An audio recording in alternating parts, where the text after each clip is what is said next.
वालेकुम अस्सलाम मैम। आप सब लोग अल्हम्दुलिल्लाह मैम, आप कैसी हैं? अल्हम्दुलिल्लाह, आप कैसी हैं?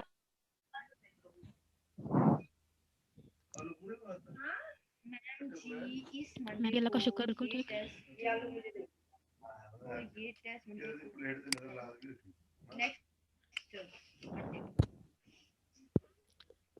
आप आपस की डिस्कशन अपनी बंद करें काइंडली। किसका माइक ऑन है वो म्यूट करें।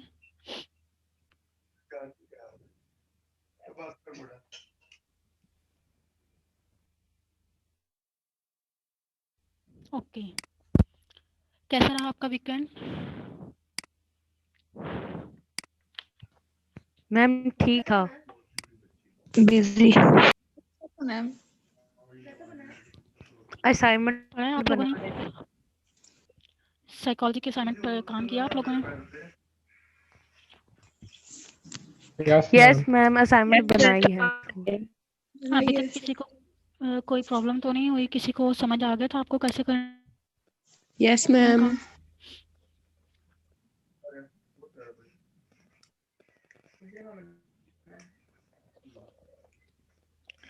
ओके, आपके बाकी क्लास फेलोज कहाँ हैं? पहले क्लास में कितनी स्ट्रेंथ थी? अगर सब लोग आ गए तो हम कंटिन्यू करते हैं। मैम 27 ही थे पहली क्लास में।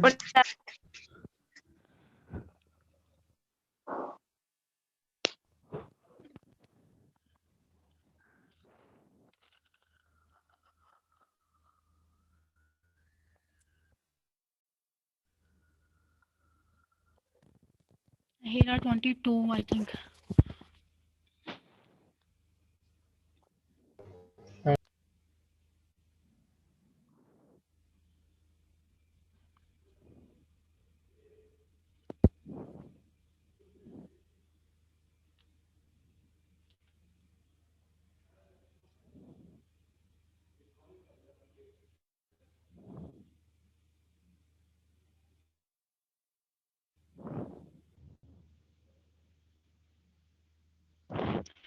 ओके क्लास, आप लोगों ने प्रीवियस लेक्चर एक दफा देखा है? यस। किसी को कोई इशू? मैम हमने थ्योरी दोबारा समझनी है। कौन सी थ्योरीज? वो थ्योरीज में कंफ्यूजन हो रही है। मैम थ्योरी ओके, क्या ड्राइव इशू हो रहा है? रिडक्शन थ्योरी और अरोजल थ्योरी। मैम मिक हो रही है बार बार, कुछ समझ नहीं आ किसी रही। एक कंसेप्ट में फर्दर कोई प्रॉब्लम? जी जी।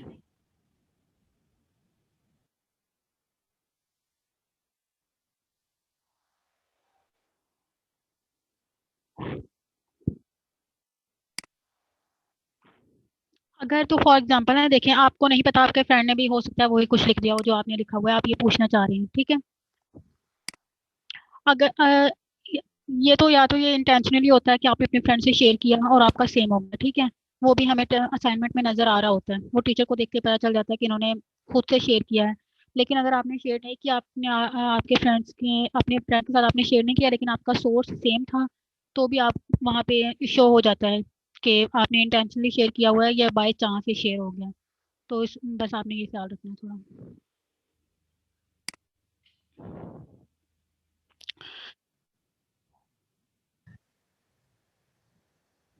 वो कैसे होता है? मैं सेम बिल्कुल हमें नहीं पता। अगर एक ही वेबसाइट पे चले जाए ज्यादा सारे स्टूडेंट तो फिर सेम ही होगा। टॉपिक सेम है।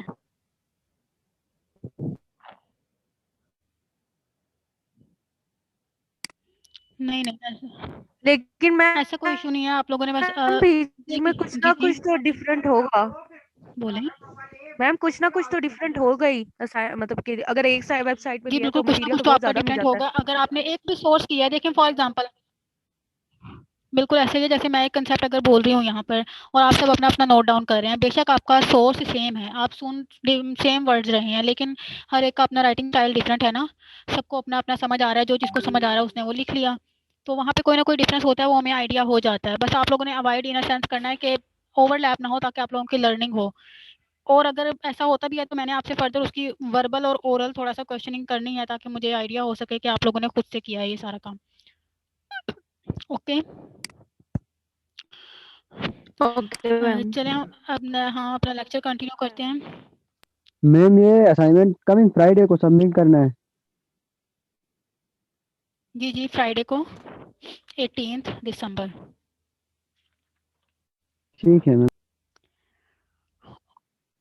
ओके क्लास, आपको क्या समझ नहीं आई है मुझे अब बताएं प्रीवियस लेक्चर से, ताकि फिर हम पहले उनको क्लियर करें उन कंसेप्ट्स को, फिर हम अपना नेक्स्ट कंटिन्यू करें। Theories motivation ma'am right reduction और अराउजल थ्योरी हमने है। 2-3 थ्योरी। मिक्स हो मैम रही है। Instinct theory.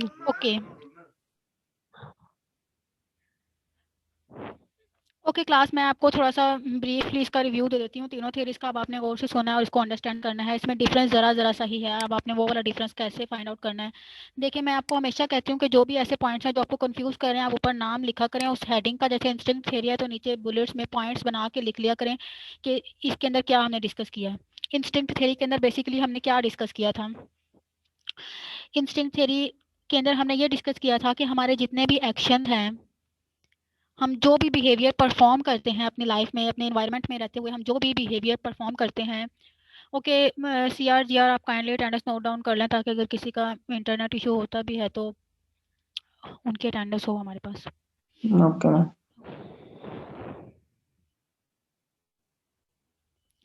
अगर बाद में कोई ऐड होता है तो हम दोबारा ले लेंगे, लेकिन फिलहाल एक बार आप नोट डाउन कर लें। ओके इंस्टिंक्ट थ्योरी के अंदर हमने क्या बात की थी। हमने बात की थी हमारी फिजियोलॉजी की, हमारे बायोलॉजिकल मेकअप की, हमारी बॉडी किन चीज़ों से, हमारी बॉडी एक बायोलॉजिकल स्ट्रेंथ है ना हमारी बॉडी की, फिजियोलॉजिकल इंटरनल जितनी भी चेंजेस आती हैं हमारी बॉडी के अंदर। अब यहाँ से बात क्या है कि एक इन्वायरमेंट में रहते हुए हम कोई भी एक स्पेसिफिक बिहेवियर जब शो करते हैं तो वो क्या होता है, वो हमारा अनलर्न बिहेवियर होता है। हमने वो लर्न नहीं किया हुआ, वो हमारा अनलर्न बिहेवियर है। और ये वाली सारी हैबिट्स जो भी हम शो कर रहे होते हैं वो क्या होती हैं, वो हमें बाय नेचर मिली हुई होती हैं। कोई हमें सिखाता नहीं है वो वाली सारी चीज़ें। हमारे पेरेंट्स, हमारी फैमिली, फ्रेंड्स, कोई भी हमें वो सिखाता नहीं है। बाय बर्थ हमारे अंदर कुछ चीज़ें हाँ हमारी लर्निंग में इंक्लूड हुई हुई होती हैं, जिनको हम अपने डेली रूटीन में जितने भी बिहेवियर हैं उसमें शो कर रहे होते हैं। जैसे मैंने आपको एग्जांपल दी थी कि अगर बर्ड्स हैं वो नेस्ट बिल्डअप कर रहे हैं, वो नेस्ट बना रहे हैं, तो उन्होंने सीखा नहीं हुआ, उन्हें नहीं पता कि नेस्ट, अगर उन्होंने पहले नहीं भी देखा हुआ, फॉर एग्जांपल अगर उन्होंने पहले नहीं भी देखा हुआ तो भी क्या है कि वो नेस्ट बना लेंगे। कैसे बना लेंगे, वो उन्हें एक नेचुरल लर्निंग उनकी हुई हुई है। इसी तरह हमने स्पाइडर की एग्जांपल ली थी कि अगर स्पाइडर अपना वेब, अपना ट्रैप बना रहा है लेकिन ऑलरेडी उसने नहीं देखा हुआ, फिर भी ऐसा नहीं है कि वो पहले से अगर उसने नहीं देखा हुआ तो वो नहीं बिल्डअप कर सकेगा, वो बिल्डअप कर सकेगा, क्योंकि उसके अंदर जो नेचुरल उसकी लर्निंग है वो इतनी स्ट्रांग है कि उसको पता है कि मैंने कैसे अपना घर बनाना है। तो यहाँ पे जो एक मेन फोकस था ना वो क्या था कि जितने भी हमारी लर्निंग्स होती हैं, जितने भी हमारे छोटे छोटे बिहेवियर हम शो कर रहे होते हैं, ये क्या होती हैं, ये प्री प्रोग्राम्ड होती हैं। प्री प्रोग्राम्ड क्या है, हमें ये at the time of birth मिल रही होती है। हम कह सकते हैं कि हमारे इनहेरिटेंस में हमें मिल रही होती हैं या नेचुरली मिल रही होती हैं। ये वाली सारी चीज़ें हमारी लर्निंग में ऑलरेडी इंक्लूड होती हैं। जैसे मैंने आपको एग्जांपल दी थी बेबी के क्राई करने की या उसके स्माइल करने की, तो बेबी ने क्राई कब करना है, बेबी ने क्राई उसको करना है जब उसकी कोई नीड अराइज हो रही है। ठीक है, यहाँ पर इंस्टिंक्ट थ्योरी का एक और कॉमन और एक मोस्ट इंपॉर्टेंट इसके अंदर कंसेप्ट क्या है कि सर्वाइवल। हम सर्वाइव कैसे करते हैं ना ह्यूमंस के अंदर या जितने भी लिविंग थिंग्स हैं इंक्लूडिंग बर्ड्स, कोई भी जो लिविंग थिंग है वो कैसे सर्वाइव करती है। अब जैसे अगर हम ह्यूमन की एग्जांपल लेते हैं, ह्यूमंस ने सर्वाइव करना है, ठीक है, ह्यूमंस ने सर्वाइव करना है, इसके लिए उसकी सारी नीड्स फुलफिल होनी चाहिए। सर्वाइव करने का मतलब क्या है कि वो बचा रहे, अपनी लाइफ वो स्पेंड करे जितनी उसकी है। तो कौन कौन सी यहाँ पे नीड्स उसकी अराइज हो सकती हैं, उसकी भूख की नीड अराइज हो सकती है, और शेल्टर की, उसकी ड्रेसिंग की, बिल्कुल ये वाली सारी जो उसकी बेसिक्स नीड हैं। अब ये वाली नीड बेबी है वो उसको उसकी लैंग्वेज डेवलप नहीं हुई भी अभी, अभी वो न्यू बॉर्न बेबी है, उसने लैंग्वेज डेवलपमेंट अभी नहीं की, उसे नहीं पता कि बोला कैसे जाता है, लेकिन उसके पास स्पेसिफिक बिहेवियर है नेचुरली कुदरत की तरफ से, उसके पास स्पेसिफिक बिहेवियर्स हैं, वो वाले बिहेवियर शो करते हैं। देन जो उसकी केयर गिवर होती है, आइदर ही इज मदर और anyone else, she is mother और एनीवन एल्स, तो क्या होता है कि वो आइडेंटिफाई कर लेते हैं कि चाइल्ड को कौन सी नीड अराइज हो रही है। बिल्कुल ऐसे ही, तो ताकि वो अपने सर्वाइव कर सके जितनी भी उसकी नीड्स हैं उन सबको फुलफिल करने के बाद। तो यहाँ पे हमने बात की थी रिफ्लेक्स की, इंस्टिंक्ट थ्योरी में। और रिफ्लेक्स क्या है? रिफ्लेक्स हमारे वो वाले सारे ऑटोमेटिक रिएक्शंस हैं जो हम इन्वायरमेंट में शो कर रहे हैं, जिनको हमने सीखा नहीं हुआ। हमने इन सारे इन्वायरमेंट्स में जितने भी हमारे स्टिमुलस हैं, हमारा कोई भी ऑटोमेटिक बिहेवियर, ऑटोमेटिक रिएक्शन हमने सीखा नहीं होता, ना ही हमने ये लर्न किया हुआ होता है। लेकिन क्या होता है कि ऑटोमेटिक रिएक्शंस होते हैं। ये ऑटोमेटिक का मतलब ये है ना कि आपने उसको कोई कमांड नहीं दी हुई, खुद ब खुद वो चली जा रही है चीज़। तो बिल्कुल इसी तरह ही reflexes are our automatic behaviour to any stimulation, जो हमने सीखे हुए नहीं होते, जिनके पीछे हमारी कोई लर्निंग नहीं होती, और जो इन्वायरमेंट के जितने भी स्टिमुलस हैं हम उनके ऊपर शो कर रहे होते हैं। रिफ्लेक्सेस में हमने मेजर पे जो टाइप्स पढ़ी थी रिफ्लेक्सेस की, वो क्या क्या थी? जैसे मैंने एक बार डिस्कस की थी आपके साथ रूटिंग रिफ्लेक्स। रूटिंग रिफ्लेक्स का मतलब क्या था कि आप बेबी की चीक्स पे या कहीं भी की साइड, फेस के लेफ्ट या राइट साइड पे कहीं भी टच करते हो तो बेबी अपना जो हेड है वो उसी तरफ टर्न कर लेता है जिस साइड पे हमने टच किया हो। तो इस बात को हम क्या कहते थे? Routing reflex. बिल्कुल इसी तरह ही अगर हम बेबी के हाथ में अपनी फिंगर या कोई भी ऐसी चीज़ उसकी पाम के ऊपर रखते हैं, उसके हैंड के ऊपर रखते हैं, तो वो क्या करता है? वो उसको क्रॉल, अपनी जो फिंगर्स हैं उनको कवर रोल आउट कर लेता है। हम किसी भी चीज़ के गिर, चाहे वो हमने उंगली उसके हाथ में पकड़ाई हो। तो ये वाली सारी चीज़ें क्या थी? ये ग्रास्पिंग रिफ्लेक्स थी। बिल्कुल इस तरह जो हमारे मेजर बिहेवियर है, सकिंग, स्वेलविंग, ये वाले सारे बिहेवियर्स क्या होते हैं? ये अनलर्नड होते हैं, ये हमने सीखे हुए नहीं होते, लेकिन ये वाले सारे बिहेवियर्स हम शो कर रहे होते हैं अपनी सर्वाइवल के लिए। अब आपको एक दूसरी चीज़ ये कंफ्यूज कर रही होगी कि हम सारा कुछ इंटरनल बायोलॉजिकल पढ़ रहे हैं, इसके अंदर मोटिवेशन का क्या लिंक है? किसी के माइंड में आया था ये question? Yes ma'am. Yes, ma'am. तो देखें, हमारा जो मोटिवेशन क्या थी? मैंने कहा था कि इनकरेजमेंट। हमने जो स्पेसिफिक बिहेवियर शो करना है उसके लिए हमें इनकरेज किया जा रहा है। जो हमारी नीड है, फॉर एग्जांपल हमें भूख लग रही है, ये हमें इनकरेज कर रही है कि हम कुछ खाएं ताकि हमारी बॉडी अपनी उसी बैलेंस्ड स्टेट के ऊपर आ सके। और उस बैलेंस स्टेट के ऊपर आके हमें वो वाली स्पेसिफिक एनर्जी चाहिए अपने सारे टास्क परफॉर्म करने के लिए। हमने दिन भर में जितने भी टास्क करने हैं उनके लिए हमें एक अच्छा सा ब्रेकफास्ट चाहिए, एक हेल्दी सा, जो हमें सपोर्ट करे अपने दिन की सारी एक्टिविटीज़ को अच्छे से परफॉर्म करने के लिए। तो ये क्या थी? इनकरेजमेंट थी, हम अपने आप को इनकरेज कर रहे थे। बिल्कुल इसी तरह जो हमारे स्पेसिफिक टास्क और बिहेवियर होते हैं, हम देख रहे होते हैं कि हमें एज ए रिटर्न उनके बदले में क्या मिल रहा है। यही देख रहे होते हैं जब भी मैं आपको कोई, फॉर एग्जांपल कोई भी आपको किसी भी चीज़ को करने के लिए कहता है, तो आप ये सोचते हो कि मेरे लिए क्या फ़ायदा है इसमें। अगर आपके लिए वो फ़ायदा ज़्यादा सूटेबल होता है तो आप उस चीज़ को करते हो, अदरवाइज उसको आप छोड़ देते हो। तो बिल्कुल इसी तरह ही हमारी इंटरनल नीड्स भी हमें इनकरेज कर रही होती हैं, हमें मोटिवेट कर रही होती हैं एक स्पेसिफिक बिहेवियर को शो करने के लिए। Now understand class, got it? Yes, ma'am. आप सबको क्लियर है? यस मैम, क्लियर है। नेक्स्ट हमने पढ़ी थी derive reduction theory. Derive reduction theory किसने दी थी? Clark बोलने. बिल्कुल। और इसका क्या थीम था? इसने कहा था कि जैसे वहां पे हमने स्टेट में नीड की बात की थी ना, नीड अराइज होती है, इसने उसी बात को किस चीज का वर्ड यूज किया है? इंटरनल बायोलॉजिकल नीड्स के लिए इसने एक वर्ड यूज किया है, डिराइव, DRIV। Right, डिराइव का एक वर्ड यूज किया है और इसने कहा था कि इस सारा कंसेप्ट वही है। अब आपने गौर से सुनना है क्या कंसेप्ट है, कि हमारी जितनी भी इंटरनल बायोलॉजिकल नीड्स हैं, हमारी फीलिंग है, either they are related to thirst or either they are related to specific task and other specific task. वो सारी चीज़ें क्या हैं जो हमें एक स्पेसिफिक चीज़ को करने के लिए मोटिवेट कर रही हैं, वो हमारी इंटरनल स्टेट्स क्या कहलाती हैं? These are called drives. और ये डिराइव्स ही हमें फोर्स कर रही होती हैं कि हम कोई भी अपना स्पेसिफिक बिहेवियर शो करें। अब देखिए, मैंने आपके साथ यहाँ पे डिस्कस किया था कि हमारी जो बॉडी है उसको बैलेंस्ड रिक्वायर्ड, हमारी बॉडी को बैलेंस्ड स्टेट रिक्वायर्ड होती है। जैसे फॉर एग्जांपल मैंने आपके साथ एग्जांपल भी शेयर की थी, अगर हम बीपी का लेवल ले लें, अपनी हार्ट बीट का लेवल ले लें, किसी भी चीज़ का शुगर लेवल ले लें, इंटरनल बॉडी है ना जो हमारी, हम कोई भी एक चीज़ के ऊपर अगर बात करते हैं तो क्या है कि ना तो हमारे लिए वो मिनिमम बेनिफिशियल है, ना ही हमारे लिए उसकी हाई क्वांटिटी बेनिफिशियल है। हमें क्या चाहिए? बैलेंस चाहिए। बीच का एक पॉइंट ना जो हम कहते हैं कि बीपी इस पॉइंट पे हो तो 120/80, ये हो तो नॉर्मल है। तो क्या होता है कि हमें हर चीज़ की नॉर्मल क्वांटिटी चाहिए, हमें बैलेंस्ड क्वांटिटी चाहिए। अगर वो एक्सीड कर रही है तो भी हमारे लिए वो इफेक्टिव नहीं है, अगर वो उससे लो है तब भी हमारे लिए वो इफेक्टिव नहीं है।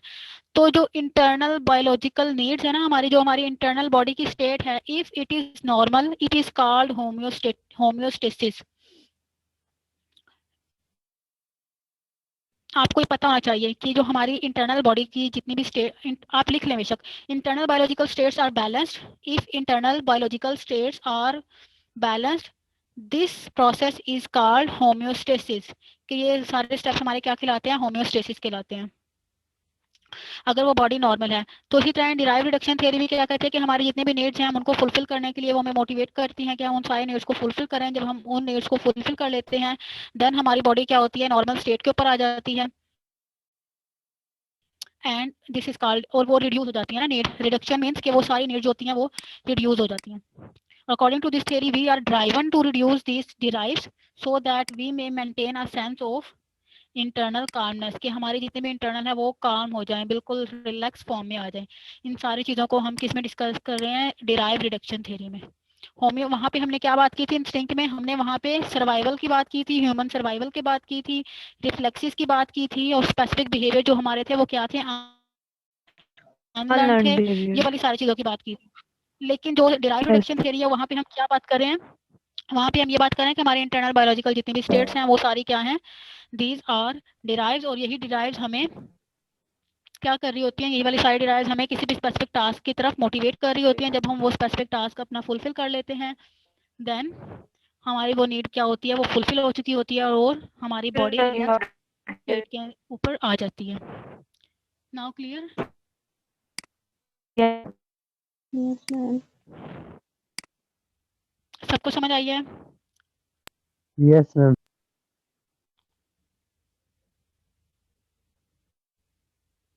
ओके, नेक्स्ट थ्योरी हमने क्या डिस्कस की थी? Psychoanalytic theory.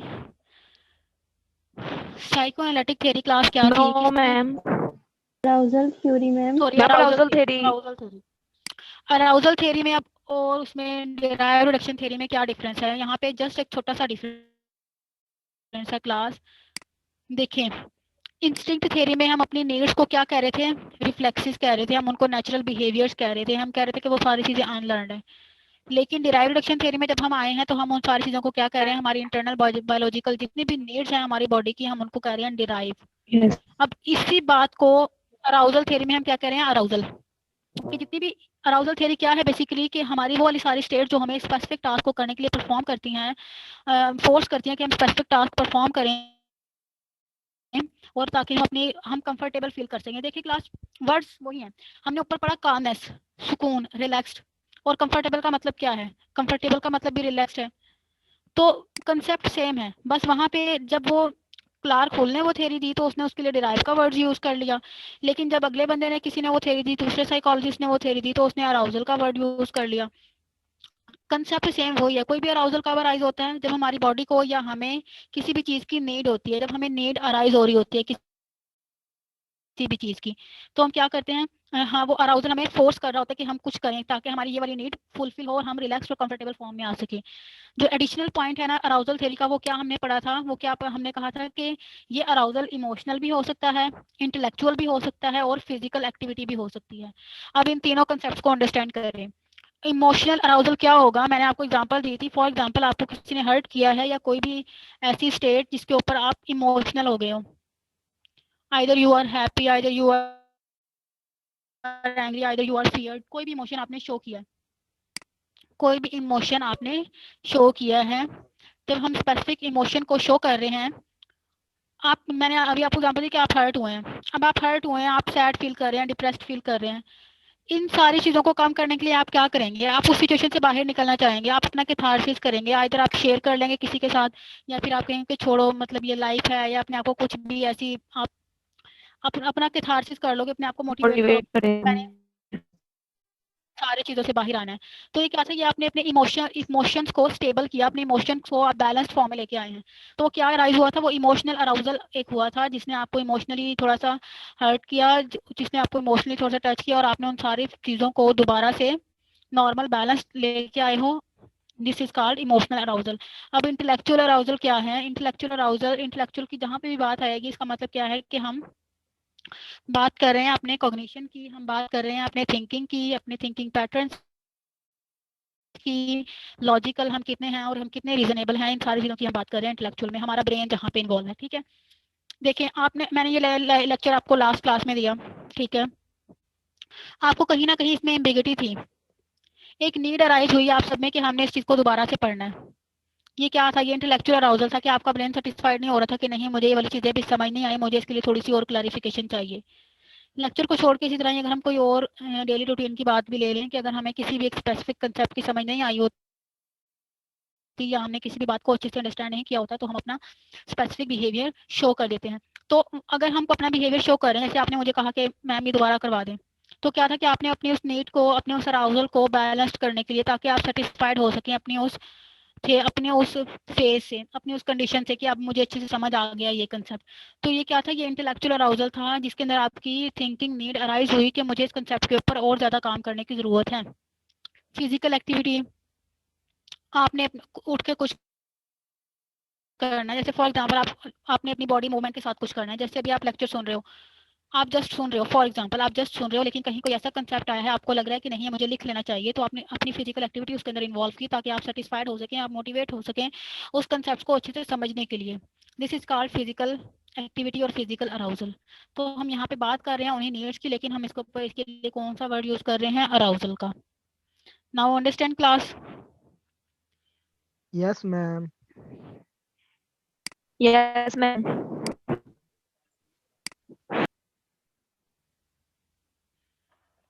अब समझ आई है? Yes, ma'am. Yes, ma'am. Yes, ma'am. Okay okay, next theory है साइकोएनालिटिक थ्योरी। साइकोएनालिटिक थ्योरी में क्या डिफरेंस है क्लास देखें।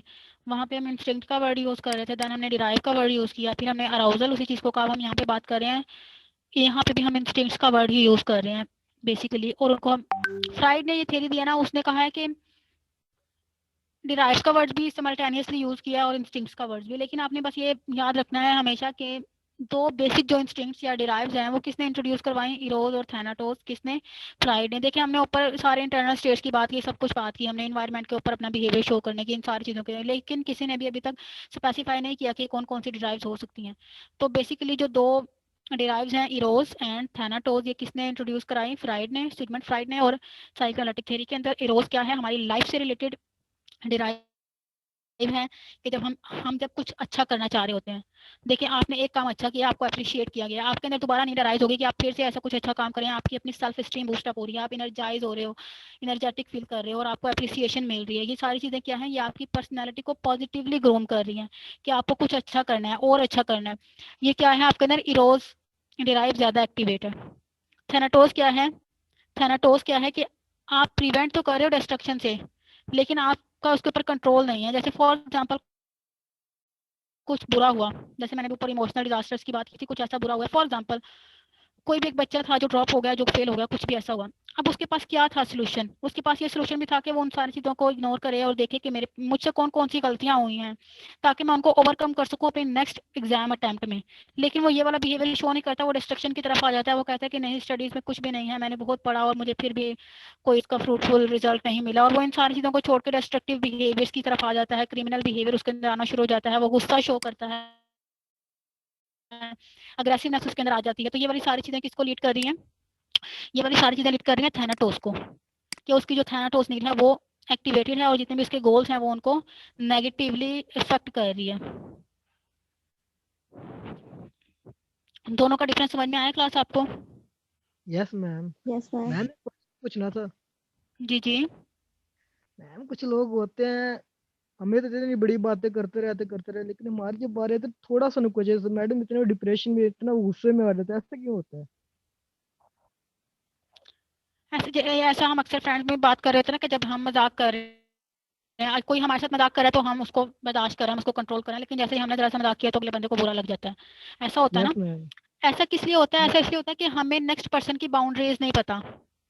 आप मजाक बर्दाश्त कर रहे हो, आप गुस्सा भी उसका बर्दाश्त कर रहे हो, ये आपकी एक गुड हैबिट है। आपके अंदर इतनी पावर है कि आप उसको कंट्रोल कर रहे हो, एज अ फ्रेंड कर रहे हो या एज अ सिबलिंग कर रहे हो, कुछ भी सोच के आप उसको इग्नोर कर रहे हो, आप उसको बर्दाश्त कर रहे हो। लेकिन अगर नेक्स्ट पर्सन आपकी वो बात नहीं सुन रहा, अगर आपने जरा सा मजाक किया और उसको बुरा लग गया, तो यहाँ पे क्या मतलब था? यहाँ पे हमें ये नहीं पता था कि नेक्स्ट पर्सन की बाउंड्रीज क्या है, वो किस हद तक बर्दाश्त कर सकता है।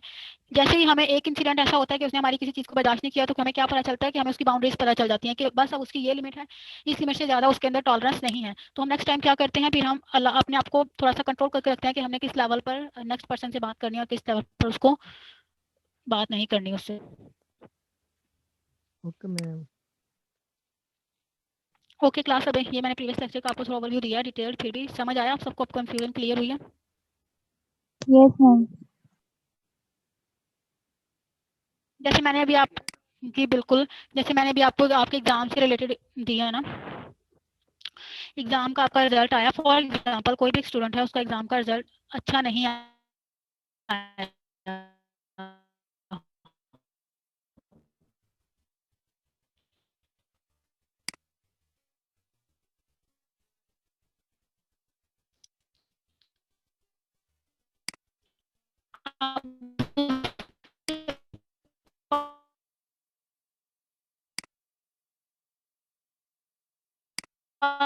दो ऑप्शन है, या तो वो अपनी सारी पिछली मिस्टेक्स को,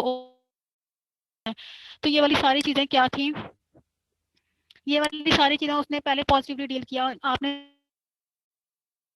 देखा होगा अक्सर ऐसा होता है कि वो जॉब्स की तरफ देख रहा होता है कि मुझे जॉब मिल जाए, लेकिन आहिस्ता आहिस्ता क्या होता है कि जिस तरह उसे रिजेक्ट किया जा रहा होता है इंटरव्यूज में और वो फाइनेंशियली स्ट्रांग नहीं हो पाता, तो उसके अंदर थोड़ा सा क्रिमिनल बिहेवियर आ जाता है। फिर वो किसकी तरफ जाता है, वो वल्गैरिटी की तरफ जाता है। वो क्या करता है कि वो छोटी मोटी चोरियां करना शुरू कर देता है। वो स्टेप बाय स्टेप चलता है, पहले कोई उसने छोटी मोटी सी चोरी की, फिर उसका लेवल हाई से हाई होता चला जाता है। तो ये क्या होता है कि अगर हम किसी भी चीज़ को, आपकी कितनी कैपेसिटी है कि आप कितना ज़्यादा पॉजिटिव हैं, एक लिमिट आती है जब एक इंसान बस यहाँ तक कि मुझसे हो सकता था, अब मैं नहीं कर सकता, तो फिर उसके बाद उसके अंदर क्या आता है कि थोड़ी सी नेगेटिविटी फीलिंग आ जाती है। और वो अपने, अगर हम कहते हैं ना कि अगर हमारी ज़रूरियात अच्छे तरीके से पूरी नहीं हो रही, तो इंसान क्या करता है, फिर उसको नेगेटिव वे से कंप्लीट करना शुरू कर देता है। तो ये वाली सारी चीज़ें क्या कहलाती हैं, थैनाटोज के, वो उसके अंदर थैनाटोज की ज़्यादा एक्टिवेट थी ड्राइव। सबर नहीं ना मैडम उन लोगों में। जी बिल्कुल। ओके क्लास, नेक्स्ट टॉपिक जो हमने स्टार्ट करना है वो है humanistic theory. Humanistic theory class, मुझे ये बताया कि ह्यूमनिस्टिक स्कूल ऑफ थॉट का फाउंडर कौन था, किसने ये प्रेजेंट किया था, इंट्रोड्यूस कराया था? Carl Rogers Carl ma'am. Rogers ने। Okay good. और इसके साथ हम एक और बंदे का नाम भी लेते हैं, बहुत ही फेमस है वो भी। Abraham Maslow। Abraham Abraham Maslow Maslow. Ma'am. Abraham Maslow. Excellent, good. ये आप सबने जुबानी बताया? Yes ma'am. Yes, ma'am. Okay excellent. अच्छा तो मैं वो सॉरी, ह्यूमनिस्टिक थ्योरी की हम जब बात करते हैं क्लास, आप सबको ये तो याद ही है कि ह्यूमनिस्टिक थ्योरी के इंट्रोड्यूस किसने करवाया। इसके अंदर दो लोगों का मेजर नाम आता है, कि कार्ल रॉजर, दूसरा है अब्राहम मैस्लो। ओके, अब ये ह्यूमनिस्टिक थ्योरी क्या है? ह्यूमनिस्टिक थ्योरी क्या कहती है क्लास, आपके यहाँ पे अंडरलाइन हुआ हुआ है, इस लाइन को जरा अपने नोट्स खोल के पढ़ें, फिर मैं आपको अंडरस्टैंड भी करवाती हूँ। Humans are driven to achieve their maximum potential and will always to do unless obstacles are placed in their way।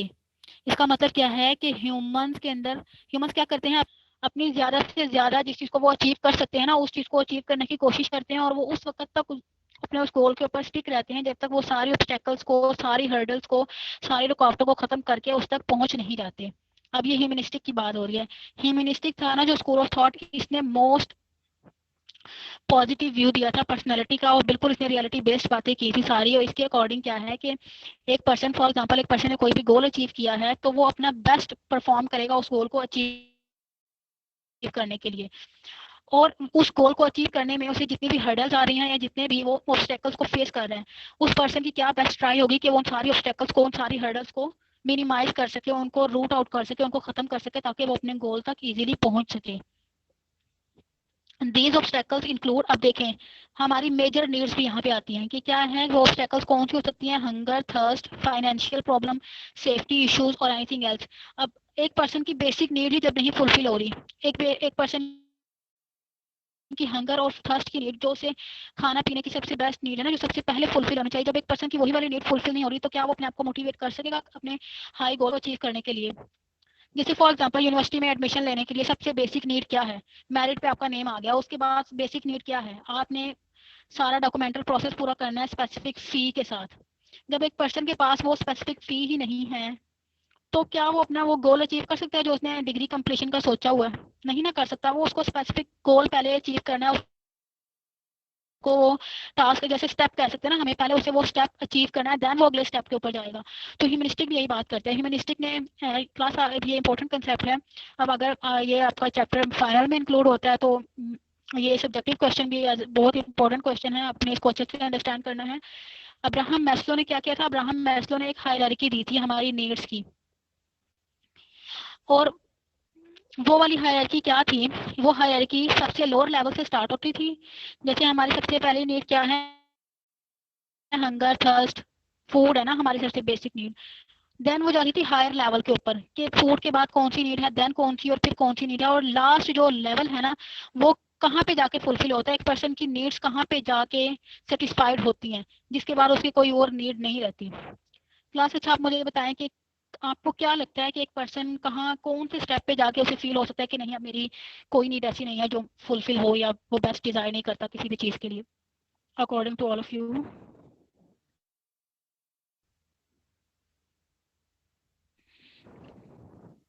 जब एक इंसान ओल्ड एज में चल जाता है, उसके जितने एम्स होते हैं उसने पूरे कर लिए होते हैं, तो उसकी कोई नीड नहीं आती, आई थिंक।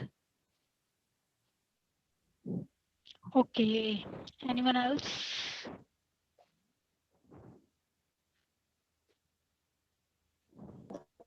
मैम 100% अचीव तो नहीं ना हो सकता, कुछ ना कुछ तो रह ही जाता है। यस मैम, हर इंसान परफेक्ट तो नहीं है। डिजायर होती है हमारे पास कि हमें कुछ ना कुछ मिल जाए। सॉरी मुझे समझ नहीं आई, आप दो लोगों ने बात की, मुझे समझ नहीं आई क्या बोला आपने, अगेन अगर आप रिपीट कर दें। मैंने कहा है कि 100% तो इंसान की जरूरत पूरी नहीं ना होती, कुछ ना कुछ तो रह ही जाता है ना जो कि उसका नहीं, क्योंकि वो 100% तो परफेक्ट है ही नहीं। बिल्कुल। ओके, अच्छा किसी और का कोई और point of view? Ma'am I think कि हर जिंदगी में एज में हमारे कभी भी कोई भी ऐसा टाइम नहीं होता जब हमारी कोई ख्वाहिश ना हो। हमेशा कोई ना कोई ख्वाहिश होती ही है। Yes ma'am. Age wise ma'am change होती रहती है ना, हर एज की अपनी अपनी नीड होती है। जैसे छोटे बच्चे होते हैं लेकिन उन्हें मैम कई इसकी होती है, फिर आगे स्टडी की, देन जॉब की, देन सेटल्ड हो जाए फाइनेंशियली, तो ये सब कुछ ही होती है, हर एज पे ही होती है। ओके, अच्छा तो आपके अकॉर्डिंग क्या है कि कुछ ने कहा कि जैसे कभी भी ऐसा नहीं हो सकता कि हमारी कोई भी नीड ना रहे, मतलब कुछ ना कुछ ऐसा रहता है हमें मिसिंग लगता रहता है, वो हमारी अपनी सेटिस्फेक्शन है ना कि ऐसा, जैसे ह्यूमन नेचर क्या है, एक स्टेप अगर उसने अचीव कर लिया है तो उसे क्या होती है नीड राइज उसकी, क्या होती है कि मैं इससे बेस्ट कुछ अचीव कर लूँ, फिर उससे बेस्ट कुछ अचीव कर लूँ। ये वाली सारी ये एक ह्यूमन नेचर है ना कि उसके वो थोड़ी चीज पे कभी राजी नहीं होता। क्या है कि जैसे हम अक्सर हदीस का मफहूम भी पढ़ते हैं ना, या हम कहीं पे इस्लामिक कोर्स पढ़ रहे होते हैं कि ह्यूमन की नेचर है कि वो थोड़ी चीज़ पे कभी भी राजी नहीं होता, वो हमेशा उससे वो उस चीज़ पे शुक्र अदा नहीं कर रहा होता, वो उससे बेस्ट की वो कर रहा होता है, हमेशा स्ट्राइव कर रहा होता है। तो इसीलिए हमें वैसे अगर हम ह्यूमंस के अकॉर्डिंग बात करें तो हमें क्या करना चाहिए, हमें जब भी कोई नीड अराइज हो फॉर एग्जांपल, तो हमें क्या करना चाहिए, हमें हमेशा अपने से लोअर की तरफ देखना चाहिए, और जो हमारे पास जितनी भी ज़रूरियात हमारी पूरी हो रही हैं हमें उनके ऊपर अल्लाह ताला का शुक्र अदा करना चाहिए। लेकिन हम जब पढ़ते हैं ह्यूमनिस्टिक की थ्योरी तो इसके अंदर क्या है, आप नेक्स्ट पेज जरा निकालें, इसके ऊपर जो ट्रायंगल वाली डायग्राम दी हुई है,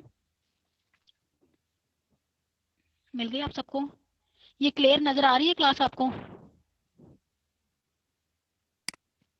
यस मैम। रीडेबल है सबके लिए? Yes ma'am. ओके, अब जो इसके आपने लास्ट स्टेप से इसको हम पढ़ेंगे और ऊपर हम टॉप की तरफ जाएंगे, हमने कैसे जाना है आप देखें। अकॉर्डिंग टू ह्यूमनिस्टिक और अकॉर्डिंग टू अब्राहम मैस्लो की जो हायरार्की है ना, ये लोअर लेवल से स्टार्ट होती है और हायर लेवल की तरफ जाती है, और ये सारी हायर लेवल तक जाते जाते कौन सी नीड्स है एक इंसान की, पहले बेसिक नीड्स को फुलफिल होती है, फिर उसके देन कौन सी नीड्स एक पर्सन के अंदर अराइज हो सकती हैं। तो जो बेस्ट सबसे बॉटम पे जब आप देखें तो हाँ कौन सी नीड किसी भी पर्सन के अंदर फुलफिल होती है, सबसे पहले फूड की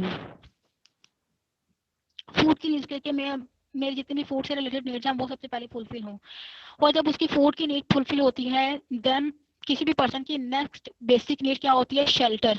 उसे एक घर हो उसके पास, जहाँ वो घर बेसिकली किस सेंस में कि तो उसको सेफ्टी और सिक्योरिटी मिले, इन्वायरमेंट के जितने भी फैक्टर्स है ना, बाकी फैक्टर्स, उन सबसे उसको क्या मिले, सिक्योरिटी और सेफ रहे वो इन सारी चीज़ों से। देन क्या है कि ताकि उसको शेल्टर प्रोवाइड हो सके, वो अपने बाकी जो लाइफ है उससे रिलेटेड प्लान आउट कर सके चीज़ों को। जब उसकी सेफ्टी नीड भी फुलफिल हो जाती है, देन किसी भी पर्सन के अंदर क्या नीड आती है, बिलोंगिंगनेस की नीड। बिलोंगिंगनेस क्या है क्लास? बिलोंगिंगनेस बिलोंगिंगनेस की नीड क्या होती है? जैसे फॉर एग्जांपल आपको एक्सेप्टेंस दी जाए, आपकी चीज़ों को सुना जाए। अगर आप अपना पॉइंट ऑफ व्यू दे रहे हो, कोई भी एक पॉइंट ऑफ व्यू, आपको एक्सेप्ट किया जाए। आप जैसे फॉर एग्जांपल आपने भी देखा होगा कि अगर एक पर्सन को आपने मशवरा दिया और उसने रिजेक्ट कर दिया, उसने नहीं माना, हालांकि बहुत अच्छा मशवरा था, आपने फिर दोबारा कभी उसको जरूरत पड़ी, आपने फिर उसको कोई एक अच्छी सजेशन दी, उसने वो भी इग्नोर कर दी, तो क्या आप उसको थर्ड टाइम सजेशन दोगे? नहीं ना। तो बिल्कुल इस तरह ही कि ह्यूमन एक्सेप्टेंस, कि हमारी बात को एक्सेप्ट किया जाए, लव एंड बिलोंगिंगनेस नीड है ये, कि हमारी जो हमें एक्सेप्टेंस दी जाए, हमारी सेल्फ को रिस्पेक्ट दी जाए और हमारी चीज़ों को, हमारी बातों को एक्सेप्ट किया जाए। अगर वो रॉन्ग है तो हमें जस्ट सजेशन दी जाए, हमें साथ में सजेस्ट किया जाए कि नहीं ये वे बेटर है।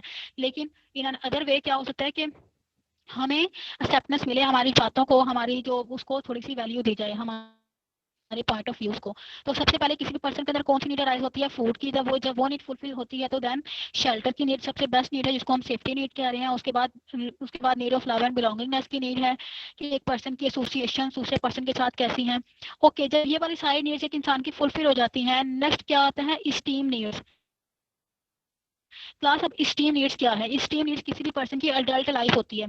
अडल्ट लाइफ का मतलब है जैसे आप लोगों की सबकी लाइफ है ना, अडल्ट लाइफ में एंटर हो रहे हैं आप सब लोग, तो ये क्या है? बेसिकली ये क्या है कि नीड ऑफ अचीवमेंट है। अब आपकी एजुकेशन स्टार्ट है, आपके अंदर सबसे बेस्ट नीड क्या है? अचीवमेंट की, कि मैं अपने गोल्स को अचीव कर सकूं और मेरा सेमेस्टर अच्छे से कंप्लीट हो, मैं अच्छे से अचीव कर सकूं उन सारे डिजायर्ड गोल को जो मैंने सेट किए हुए हैं। Then competence. कॉम्पिटेंस क्या है? कॉम्पिटेंस क्या है क्लास? कॉम्पिटेंस ये है कि आप कंपीट कर रहे हो इन अ पॉजिटिव सेंस। जैसे आप की क्लास में 36 है, जितने भी स्टूडेंट्स हैं उन सबको सेम कोर्स पढ़ाया जा रहा है, सेम टीचर्स पढ़ा रहे हैं, सेम टाइम में पढ़ा रहे हैं, सब कुछ सेम है रिलेटेड टू एजुकेशन। लेकिन अब आपने compete करना है, तो आपने अपने लिए क्या स्ट्रेटेजीज प्लान आउट की हुई है कि मैंने किस वे में स्टडी करनी है तो मैं बेस्ट अपना आउटकम शो कर सकती हूँ या कर सकता हूँ। तो ये वाली क्या थी? कॉम्पिटेंस की नीड। जब हमारे अंदर नीड ऑफ अचीवमेंट अराइज होती है ना, तो उसके साथ ही हमारे अंदर कॉम्पिटेंस की नीड भी आती है। कॉम्पिटेंस क्या होती है कि हमें पॉजिटिवली अप्रिशिएट करिए कि हमने, अगर हमारे पास कोई ऑब्स्टेकल्स आ रही हैं, कोई हर्डल्स आ रही हैं, तो हमने उनको कैसे एलिमिनेट करना है, उन सारी चीज़ों को हम कैसे रूट आउट कर सकते हैं। The end respect. और आपको रिस्पेक्ट देखें, अगर आपको रिस्पेक्ट ही कोई पर्सन नहीं दे रहा, चाहे वो आपके लिए जितना भी बेनिफिशियल है, चाहे वो आपको जितने मर्जी फाइनेंशियली रिसोर्सेज प्रोवाइड करा, लेकिन अगर वो आपको रिस्पेक्ट नहीं दे रहा, तो आपको उस पर्सन, आपके दिल में उस पर्सन के लिए कभी भी रिस्पेक्ट राइज नहीं हो सकती। रिस्पेक्ट हमारी जो नेचर है ना, एक ह्यूमन बीइंग के लिए रिस्पेक्ट सबसे बेसिक एलिमेंट है। अगर आप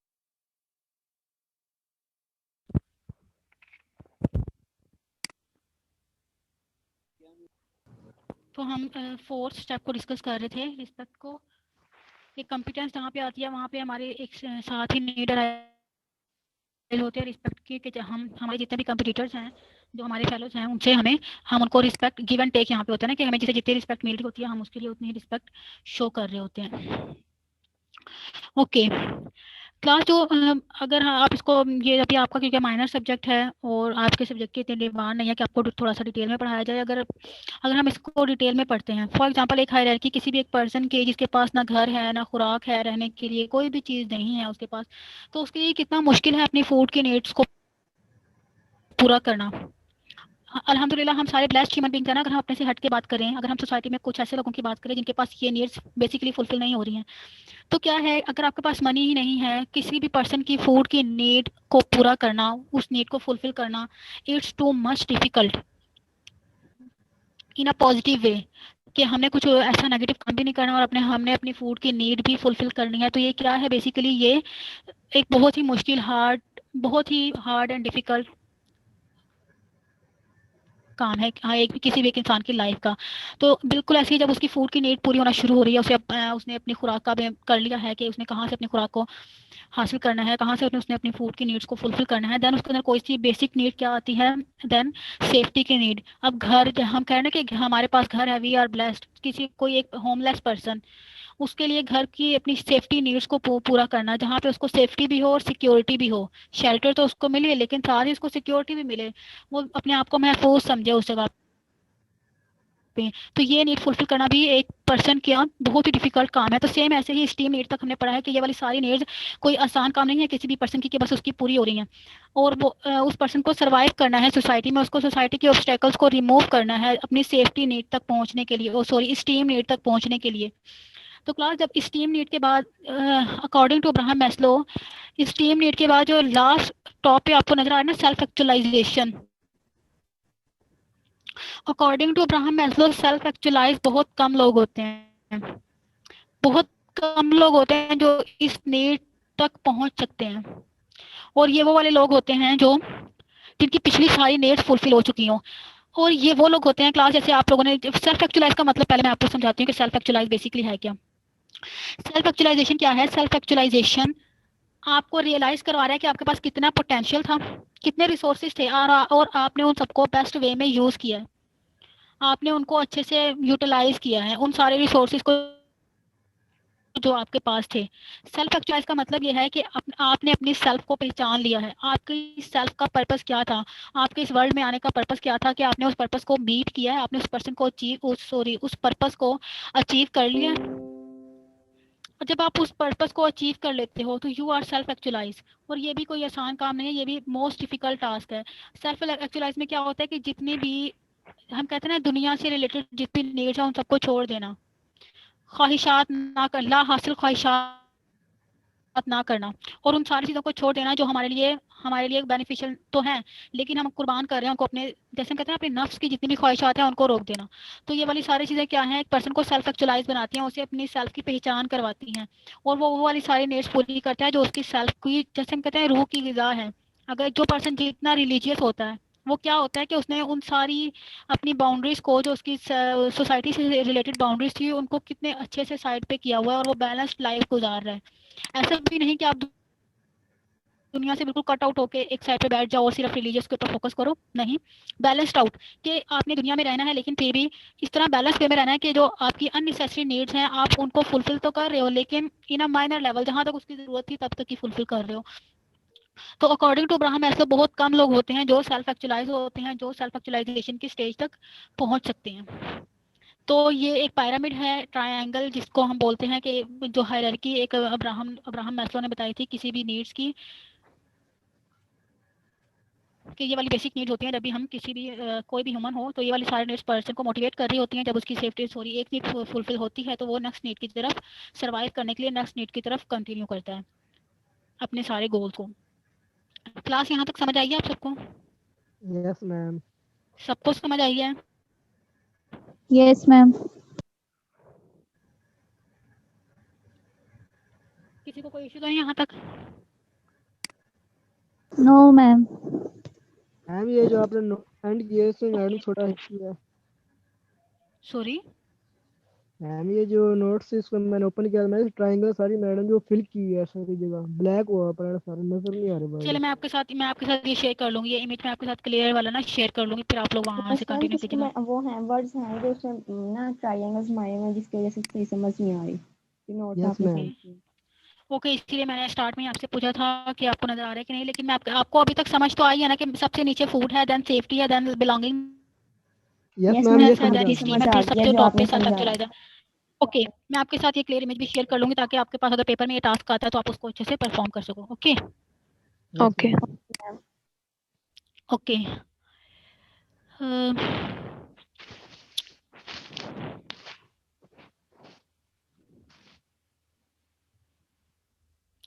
तो अकॉर्डिंग टू मैस्लो क्या है कि हम अपनी लाइफ की जब किसी भी एक इरा को एक्सपीरियंस कर लेते हैं, जैसे हमारी फूड की नीड्स पूरी पूरी हो जाती हैं, तो हम अपने नेक्स्ट जो हमारी लाइफ की बेसिक नीड्स होती हैं उन सब की तरफ one by one move on कर रहे होते हैं और उनकी तरफ फॉरवर्ड हो रहे होते हैं, और ये सारी हमें सेटिस्फाइड कर रही होती हैं। अगर ये एक नीड हमारी फुलफिल हो गया तो वो हमें नेक्स्ट अचीवमेंट की तरफ इंकरेज कर रही होती है और मोटिवेट कर रही होती है। ओके क्लास, ये वाला मोटिवेशन का टॉपिक था, मोटिवेशन का टॉपिक यहाँ पे एंड हो जाता है। अब मुझे ये बताएं कि यहाँ तक किसी भी बच्चे का कोई इशू हो, किसी को कोई कंसेप्ट समझ में ना आया हो।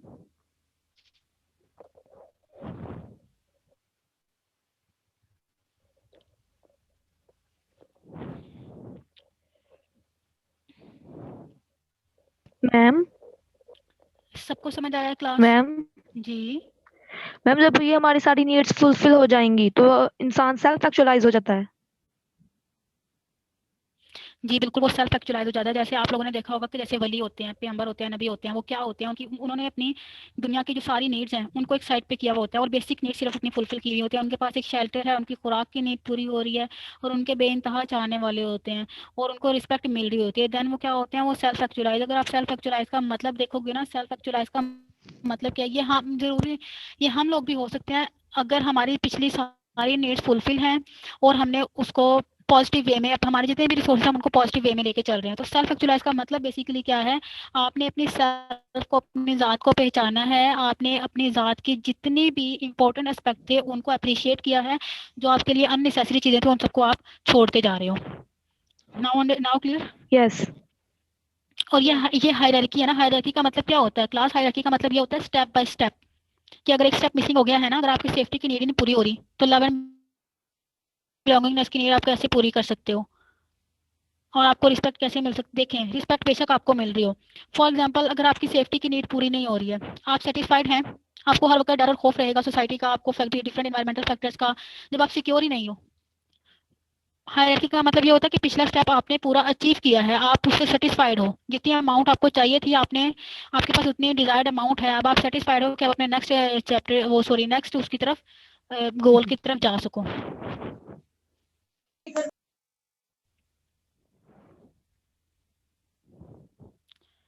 आप समझ आ गई है? Yes ma'am. Yes ma'am yes ma'am. Okay, तो हम नेक्स्ट टॉपिक कंटिन्यू करते हैं, इमोशन का।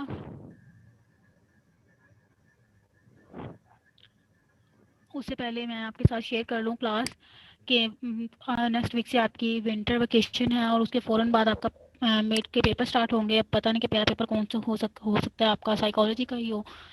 तो आपका साइकोलॉजी का पेपर कौन कौन से पार्ट्स हैं जो इंक्लूड होंगे, ठीक है? हमने क्लास जितना भी सेंसेशन एंड परसेप्शन तक पढ़ा है, सेंसेशन एंड परसेप्शन तक हम जितने भी टॉपिक्स को कवर कर चुके हैं, आइदर वो आपके पास टॉपिक की फॉर्म में है या सब्जेक्ट की फॉर्म में है। अगर आप आउटलाइन, सब बच्चे अपनी अपनी आउटलाइन ओपन करें, सबके पास है आउटलाइन?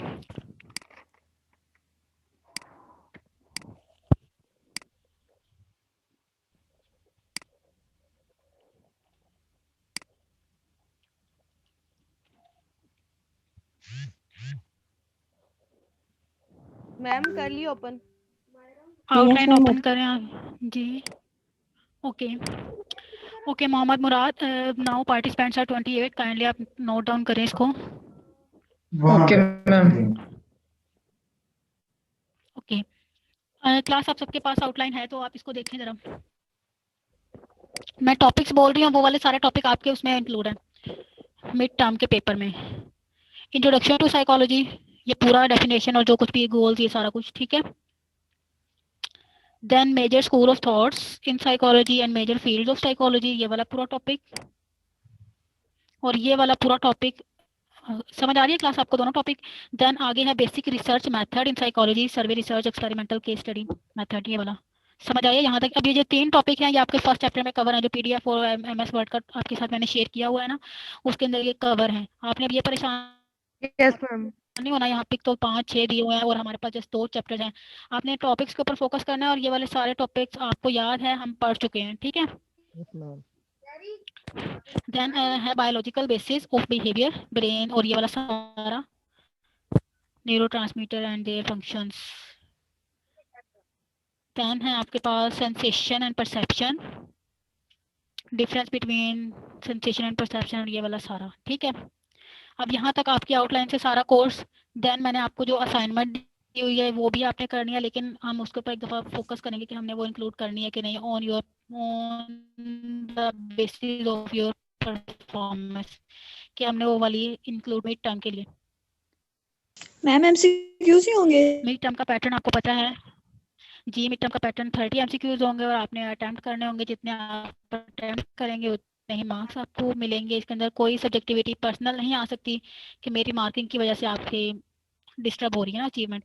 तो जितने एमसीक्यू आप अच्छे से अटेम्प्ट करोगे, इसीलिए मैं आपको अक्सर क्लास में कहती रहती हूँ कि छोटे छोटे कंसेप्ट हैं उनके ऊपर आप फोकस करें, उनको अंडरस्टैंड करें। एक आंसर है, 4 ऑप्शन है आपके पास, एक आंसर है, जब आपने टिक कर दिया है तो वो आपने या तो मार्क्स ले लिया या फिर आपने एक मार्क्स को अचीव कर लिया या फिर आपने गवा दिया एक मार्क्स। बस ये अब आपके ऊपर मैम है। मीन्स ये कि आपकी परफॉर्मेंस बेस्ट होनी चाहिए। जी मैम ये तो कुछ लग रहा है मैम सर। पेपर होने के फौरन बाद ही हमें मार्क्स पता चल जाएंगे जी कि जी आप क्लास में बाद में बताएंगी? नहीं नहीं, वो पेपर आप सब submit online exam I think आपके साथ सारा प्रोसीजर शेयर किया गया ऑफिस की तरफ से। नहीं मैम, मेरी अभी तक नहीं नहीं। नहीं मैम, अभी तक तो कोई भी नहीं अब आया। मैम अभी नहीं हुआ तो वो नियर टू योर पेपर वो आपके साथ शेयर कर लेंगे। आपका पेपर जो होगा वो सबमिट हो जाएगा और वो हमारे पास रिकॉर्ड आता जाएगा। जो जो बच्चा पेपर कर लेगा फिर हमने उसका रिजल्ट मतलब जो भी है वो हमने खुद रिजल्ट कंप्यूट करके आपने मतलब ऐसा है कि जब आप ऑनलाइन करते हैं तो आपका स्कोर काउंट हो चुका होता है, लेकिन वो आपके लिए इनविजिबल नहीं होता एट द टाइम। वो फिर हम खुद उसको मार्कशीट बना के स्टूडेंट्स को प्रोवाइड मैम करते हैं मार्क्स उनके। जी यस मैम। वो सर ने ऑलरेडी सरगोदा यूनिवर्सिटी की तरफ से कि उन्होंने बताया कि कैसे हमने ऑनलाइन पेपर करने हैं, पूरा प्रोसीजर उन्होंने बताया हुआ पहले। सॉरी मुझे समझ। मैंने कहा मैम उन्होंने चलिए ठीक प्रोसीजर है, अगर बता बताया दिया तो है। बेस्ट, अगर बताया था तो बता दिया पूरी था तो उन्होंने वेल वीडियो एंड बनाई गुड हुई है। बेस्ट। अगर नहीं भी बताया तो फिर वो आपके साथ नियर टू ऊपर योर से एग्जाम मैडम जो जल्दी आपके। एक और मैम वो कह रहे हैं कि चलिए ठीक है, जब वो आपका आपके मैम जी वो कह रहे हैं आपका वो उनको आईडी सेंड की जाएगी। आईडी हमारे कभी किसी को भी नहीं रिसीव हुई अभी तक। एक आईडी मिलेगी, वो आईडी लॉगिन करने के अब वो बाद भी नहीं ना आएगी। जी बिल्कुल, वो आपके नियर टू योर एग्जाम जब आपकी डेट शीट डिस्प्ले हो जाएगी, जब आपको डेट शीट प्रोवाइड कर दी जाएगी, देन आपके साथ ही सारा प्रोसीजर शेयर किया यस मैम उन्होंने जाएगा बता स्टेप बाय दी है स्टेप। पहले। Okay ma'am. जी ओके। क्लास मुझे ये बताएं कि यहाँ आपको सिलेबस समझ में आ गया सबको? किसी को कोई एम्बिगिटी, मैम किसी को मुझे कोई कंफ्यूजन? Yes ma'am. मैम एक बार फिर से रिपीट कर क्या? कौन से चैप्टर है सॉरी, मैम, कौन कौन से चैप्टर इंक्लूड है ये बता दें बस। आपके पास आउटलाइन है? यस मैम, कंटेंट्स खुला ओपन। आपके पास आउटलाइन है? Yes ma'am. ओके, पहले 5 1 2 3 4 5 ओके मैम। 1 2 3 4 5 यहाँ तक आपका मिड का सिलेबस है। Okay ma'am. ओके, जो आपकी मैम असाइनमेंट है वो 6 हम अभी टॉपिक नहीं टेम्परेरी बेस पे आपने रखेंगे, वो इंक्लूड मैं आपको करना? फर्दर बताऊंगी। तो हम 6 कौन सा, motivation and emotion? Yes ma'am. नहीं फिलहाल प्राइमरी अभी इंटेंसिटी। ये नहीं है इंक्लूड ना, अभी ये इंक्लूड नहीं है। अभी जहाँ तक मैंने आपको बताया ना 5th तक ही है आपका, फिर हम उसको बाद में देखेंगे। लेकिन आपने तैयारी जो स्टार्ट करनी है अब मैंने आउटलाइन बता दिया आपकी मिड टर्म की। आप प्लान आउट करें आपने कैसे इसको लेके चलना है। अभी आपके पास मैक्सिमम टाइम है, बजाय इसके कि आप बिल्कुल एंड टाइम पे लेके बैठें। अभी से स्टार्ट करें अपनी preparation. Yes ma'am. Yes ma'am. Okay class, और मैक्सिमम पेपर आपका पेपर बन चुका है। आप ये समझें कि मैक्सिमम पेपर मैंने आपका बना लिया है, बल्कि डन ही है। तो आप अपनी प्रिपरेशन अच्छी रखें। मैम जो मिड आसान टर्म बनाया होंगी जब मुश्किल आपके पास बनाया। उनकी डेट शीट आ जाएगी, या फिर जो हमारी पेपर बहुत आसान है अगर आपने अच्छे से पढ़ा होगा। Okay ma'am. कोई ऐसी चीज़ नहीं है जो आपको परेशान कर रही हो, कोई भी ऐसा कंसेप्ट नहीं है जो आपने नहीं पढ़ा हुआ होगा। वो सही वही सारे कंसेप्ट हैं जो आपके साथ क्लास में बार बार डिस्कस किए गए हैं। अब आपने अच्छी सी तैयारी करें, अपना उसको शेड्यूल करें कि आपने कैसे अचीव करने हैं अच्छे से मार्क्स। ओके क्लास, वापस लेक्चर की तरफ आते हैं। हमारा नेक्स्ट टॉपिक क्या है? इमोशन। ओके क्लास, आप लोग मुझे बताएं आपके अकॉर्डिंग इमोशन क्या है? जज्बात। आप किस सेंस में लेते हैं इमोशंस को? मैम मैम जज्बात होते हैं फीलिंग्स जो जो हम शो फीलिंग से करते राइज हैं, होते हैं। कोई जैसे अगर हम हर्ट हो या कोई हमें खुशी मिले तो फिर हम स्पेसिफिक इमोशंस शो करते हैं फीलिंग्स से हमारी। ओके अच्छा, कोई अगर आप मुझे ये बताएं कि कोई स्टिमुलस अगर अकर हो रहा है, कोई प्रेजेंट हुआ है तो ही इमोशन हम शो करते हैं? Yes ma'am, almost. ओके, किसी बाकी सारी क्लास पार्टिसिपेट क्यों नहीं करती है? बाकी सारे लोग कहाँ गायब हैं? मैम मूड स्विंग्स भी तो होते हैं, एनवायरनमेंट पे जरूरी तो नहीं है कि कोई हो रहा है, कोई एक्टिविटी हुई है तो उसी पे हम करें। लेकिन बाकी तो ओके, समझ नॉर्मल होता है ना, कि तो उस पे तो नहीं ना हम अपनी कर सकते। मैम एक ओके, बात आपके पूछनी अकॉर्डिंग थी। कैसा होता है? जी जी। मैम ये इमोशंस होते हैं, ये ब्रेन की जगह हार्ट से राइज होते हैं ना, इमोशंस जो होते हैं। एक होता है ब्रेन से, ब्रेन में सिर्फ वो हमारे जो ऑर्डर देना होता है इसका ऑर्गन को, लेकिन जो मेन इमोशंस ओके, राइज होते हैं वो अच्छा, होते हैं आप हार्ट लोगों से। को क्या लगता है कि हमारे हार्ट का भी कोई ब्रेन है, नो मैम, ब्रेन का सिर्फ या मैंने हमारा बता हार्ट रहा हूँ कि कम्युनिकेट कर सकता है? No ma'am. जितनी भी प्रोसेसिंग हमारे अंदर हो रही है ना किसी भी इमोशन से रिलेटेड है, आइदर वी आर हैप्पी और सैड और फियर, कोई भी ऐसा इमोशन है उसकी प्रोसेसिंग हमारे ब्रेन से ही हो रही है। हमारा ब्रेन ही उसको डील कर रहा है। कोई भी एक चीज परसीव की है, आपने देखी है कोई भी, जैसे फॉर एग्जांपल आप बहुत दिन बाद किसी से मिले हो, आउट ऑफ सिटी थे, आप अपनी फैमिली से मिले हो या पेरेंट्स से या सिबलिंग से, किसी से भी आप मिले हो, किसी अच्छे फ्रेंड से, इवन ये कि बहुत सालों के बाद मिले हो, और आपने उसको देखा है अभी दूर से आते हुए, जस्ट देखा और आपके फेस पे स्माइल आ गई है, तो वो क्या थी? वो इसलिए थी कि आपने, आपके ब्रेन ने आपको एक उसका हिंट दिया है कि अब आपने क्या, आपके वो सारी प्रोसेसिंग ब्रेन के अंदर ही होती है। बेसिकली हमारा हार्ट चीज़ों को फील कर रहा, हम कहते हैं ना कि फील कर रहा होता है, या ऐसा कुछ नहीं होता। हमारा हार्ट बेसिकली क्या है, मैम वो तो हमारी इंटरनल एक पार्ट है, और वो हमारी जो इंटरनल बॉडी की नीड्स है ना उनको फुलफिल कर रहा है। जैसे हार्ट का फंक्शन क्या है, हमारी हार्ट बीट को कंट्रोल करना, हमारे बीपी को कंट्रोल करना, ये वाले सारे फंक्शंस परफॉर्म कर रहा है हमारा हार्ट। लेकिन मैम कुछ ऐसा भी होता है ना कि किसी के आने के में पहले फीलिंग आ जाती है, कुछ ऐसा होना है उसकी पहले में फीलिंग आ जाती है। किस तरह के होते हैं मैम केस, बहुत से ऐसे होते हैं, लेकिन कोई जैसे भी आने वालों में फीलिंग आ जाती है कि वो अभी वो आएगा, या किसी के जाने की फीलिंग अभी, ऐसे भी तो मैम होते हैं ना केस। वो सारी न्यूज़ की थी ना, वो हमें कोई किसी भी जी बिल्कुल, वो एक न्यूज़ थी ना, हमने सुनी कोई आ रहा है या कोई जा रहा है, वो हमने परसीव किया, और हमारी थिंकिंग इन्वॉल्व, मेनली हमारी थिंकिंग इन्वॉल्व होती है। ये अलग बात है कि हम सैड हो रहे होते हैं किसी भी चीज़ को, हम जैसे फॉर एग्जांपल क्लास, हम कह रहे थे कि हमारा दिल नहीं लग रहा अगर हम किसी नई जगह पे जाते हैं, ऐसा एक हम वर्ड यूज़ करते हैं ना, या स्टडीज़ में दिल नहीं लग रहा है एट दिस टाइम, तो वो क्या होता है, वो हमारी बेसिकली ब्रेन की एडजस्टमेंट नहीं हो रही उस इन्वायरमेंट के साथ। वो जो इन्वायरमेंट हमने अभी अडॉप्ट किया है, हमारी वहाँ पे एडजस्टमेंट नहीं हो रही, इसीलिए हम उन चीज़ों को कह रहे हैं। अदरवाइज हमारे जो ब्रेन है वही हमारे इन्वायरमेंट के साथ डील कर रहा होता है। वो क्लास कोई और?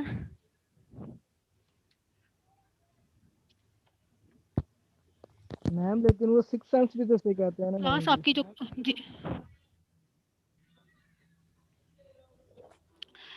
देखें, बेसिकली हमारी क्या है, 5 सेंसेस हैं जो हमें स्टिमुलस प्रोवाइड कर रही है एनवायरनमेंट से।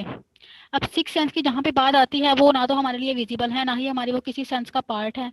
वो हमारे ब्रेन की हायर लेवल की थिंकिंग है। वो हम, जैसे हम कह रहे थे मुझे लग रहा था ऐसा होगा, और वो वैसा ही हो जाता है, तो आप कह रहे हो कि मेरी 6 सेंस कह रही थी कि ऐसा होगा। वो क्या होता है कि वो हमारे ब्रेन की हायर लेवल की थिंकिंग थी, तो हमें पहले ऐसा लगना शुरू हो जाता है। अदरवाइज वैसा ऐसा नहीं होता कि कोई 6 सेंस एग्जिस्ट कर रही होती है। वो एग्जिस्ट इन अ सेंस कर रही होती है कि पर जाके थिंक कर रहा होता है, चीज़ों को सोच रहा होता है। ओके क्लास, हम मैम इमोशन को अपना टॉपिक अंडरस्टैंड करते हैं सबसे पहले तो। जी मैं बताना था कि बहुत सारा मेरे साथ एक केस हुआ कि जैसे कोई एक मैं रास्ता वहां से गुजरता हूँ, ठीक है, और वहां से कोई और गुजरा, मैंने उससे पूछ लिया था यार वहां से वो गुजरा, वो कहते हैं हाँ गुजरा था। ऐसे बहुत दफा मेरे साथ आ चुका है। इससे भी तो फिर सिक्स सेंस ही कहते हैं ना, फिर इससे भी मुझे यानी कि ना मालूम हो जाता है कि वो वहां से गुजरा था, ठीक हो गया, वो कहते हैं हाँ ये वाकई गुजरा था। वो आपकी ब्रेन की हायर, वो हम कह सकते हैं ना कि वो हमारे ब्रेन की हायर लेवल की थिंकिंग होती है ना। आपका ब्रेन हायर लेवल पे प्रोसेस कर रहा है चीज़ों को, कि आपको अगर वो पहले से ऐसा कुछ लग रहा है, तो वो क्या होता है कि वो हमारे ब्रेन की हायर लेवल की थिंकिंग होती है, जैसा हम सोच रहे होते हैं, जैसा हम एक्सपेक्ट कर रहे होते हैं, हमें जैसी एक्सपेक्टेशन होती है ना, उसके अकॉर्डिंग हमारा लेवल, हमारा जो ब्रेन है वो हायर लेवल के ऊपर थिंक कर रहा होता है, ताकि हम चीज़ों को अंडरस्टैंड कर सकें या उनके ऊपर अपना रिएक्शन शो कर सकें। ओके क्लास, इमोशन की डेफिनेशन सबसे पहले तो हम अंडरस्टैंड करते हैं कि इमोशन की डेफिनेशन क्या है। अपने नोट्स देखें अगर आप, सेकंड पैराग्राफ में इमोशन की डेफिनेशन लिखी हुई है। Emotion refers to a feeling state involve thoughts, physiological changes and an outward expression और बिहेवियर। अब इमोशन किस चीज़ का कॉम्बिनेशन है क्लास, ये आपने याद रखना है। अब थॉट्स का, हमारी थॉट्स, हमारी thinking patterns, physiological changes. Physiological changes क्या है, हमारे इंटरनल बॉडी स्टेट्स, और आउटवर्ड एक्सप्रेशन और बिहेवियर, वो हमारा बिहेवियर जो हमने शो कर दिया। अब इस चीज़ को अंडरस्टैंड करें, जैसे कोई भी स्टिमुलस प्रेजेंट हुआ है, कोई फियर का एक स्टिमुलस, जैसे लेजर से डर लगता है हमें, ठीक है, पहले हमने उसको देखा, हमारा उसके बारे में थिंकिंग पैटर्न क्या है कि एक बार का थिंकिंग पैटर्न हमारा, हमने उसके बारे में सोचा हुआ है। तो इंटरनल बॉडी की चेंजेस हमारी क्या आएंगी, हमारे अंदर सारे फियर वाले सारे सिम्टम हमारी बॉडी में शो होना शुरू होंगे। और देन क्या होगा कि हम अपना एक रिस्पॉन्स शो कर देंगे, अपना एक बिहेवियर शो कर देंगे। वो शाउटिंग भी हो सकता है, वो कोई एक चीज भी हो सकती है, कुछ भी ऐसा हो सकता है। तो इमोशंस क्या होते हैं हमारी इन तीनों चीजों के ऊपर, ये भी आपने देखना कि step by step thinking, then हमारी फिजियोलॉजिकल चेंजेस एंड देन हम ओके क्लास जो हमारा आउटवर्ड एक्सप्रेशन है वो किसी भी बिहेवियर के साथ में भी हो सकता है या हमारे फर्दर किसी थिंकिंग स्टाइल से रिलेटेड भी हो सकता है। बिल्कुल ऐसे ही जैसे फॉर एग्जांपल आप पेपर देने के लिए आए हो, आपने अच्छे से रिवाइज किया हुआ और आपके, तो क्या होता है जैसे पेपर डिस्ट्रीब्यूशन स्टार्ट होती है, पेपर डिस्ट्रीब्यूशन से रिलेटेड हमारे माइंड में क्या थॉट्स हैं, पता नहीं पेपर कैसा होगा, मुझे आता है कि नहीं, कोई ऐसा टॉपिक तो नहीं आ गया जो मैंने स्किप किया हो, या ऐसा कोई हमारे माइंड में ये सारी चीज़ें बनी हुई हैं पेपर से रिलेटेड। ये स्पेसिफिक थॉट्स हैं जो पेपर डिस्ट्रीब्यूशन से रिलेटेड ही स्टार्ट हो जाती हैं। उसके बाद फिजियोलॉजिकल चेंजेस हमारे अंदर क्या आती हैं, इंटरनल चेंजेस। वो जो पेपर डिस्ट्रीब्यूशन वाला टाइम था वो हमारे लिए क्रिटिकल टाइम था कि पेपर कैसा होगा, वो उस वक्त तक हम अनसर्टेन थे और हमारे अंदर क्या थी, होप थी एक, पेपर कैसा होगा, पेपर वैसा होगा जैसा हमें हमने जो प्रिपेयर किया है।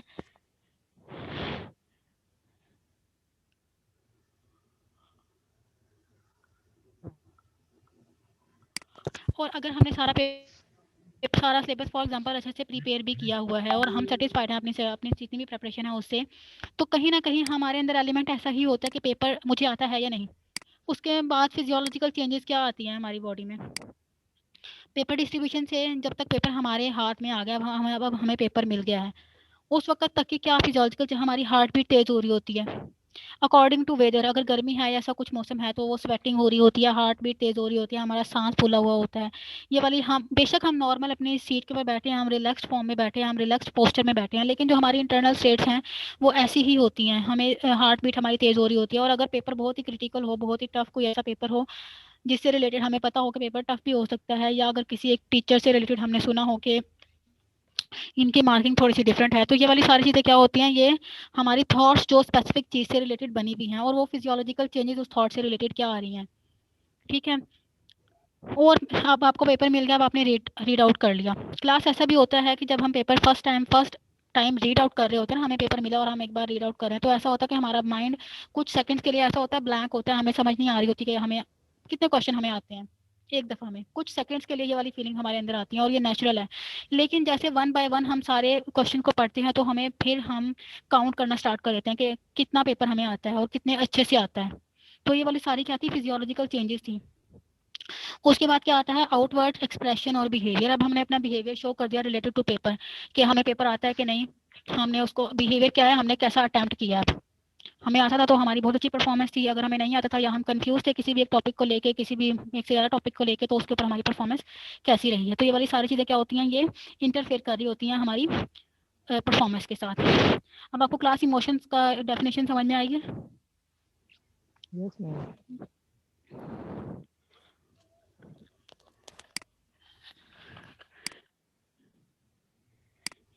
किसी को कोई कंफ्यूजन हो? मैम जी किसी तरीके हमें कंट्रोल नहीं कर सकते इस कंफ्यूजन को, जो हमें इमोशंस एक बार आ जाते हैं, इस कंट्रोल आफ्टर कंट्रोल हो जाते हैं ना कुछ भी ऐसी चीज, जैसे कुछ सॉरी आपकी भी आवाज़ बहुत अनइमेजिन कट आउट हो चीज, रही है। जैसे कि मैम कुछ ऐसी बात जो सडनली में मालूम होती है उसके बाद हमारे जो है ना हालत खराब होनी शुरू हो जाती है, उस पर कंट्रोल नहीं आ सकता।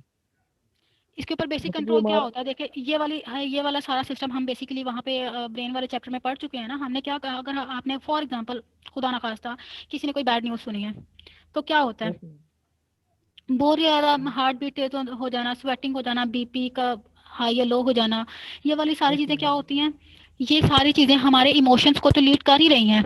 हमने खुश होना है या हमने रोना है या कोई भी ऐसी हमने अच्छी या बुरी खबर सुनी है, या अगर हम बैड न्यूज़ को छोड़ के अगर हम कोई ऐसी हैप्पी न्यूज़ की बात करें अपनी एक्सपेक्टेशन से ऊपर की, जो हमने एक्सपेक्ट नहीं किया था हमें उससे ज़्यादा कुछ मिल गया है, तब भी हमारी ऐसी कंडीशन होती है। तो बेसिकली वो क्या होती है, वहाँ पे क्या सिस्टम वर्क कर रहा है, हमारा ब्रेन का जो हमने पार्ट पढ़े थे अपने नर्वस सिस्टम के, सिंपैथेटिक एंड पैरासिम्पैथेटिक काम कर रहा होता है कि जितनी भी हमारी बॉडी की जो हार्ट बीट तेज हो रही थी, बीपी तेज हो रहा था या लो हो रहा था, वो वाली सारी चीज़ें जो बैलेंस आउट हो रही थी, जो बैलेंस से बाहर हो रही थी, चाहे वो कम हो की हो रही थी या ज़्यादा हो रही थी, तो वो कौन कंट्रोल कर रहा था उसको, sympathetic nervous system.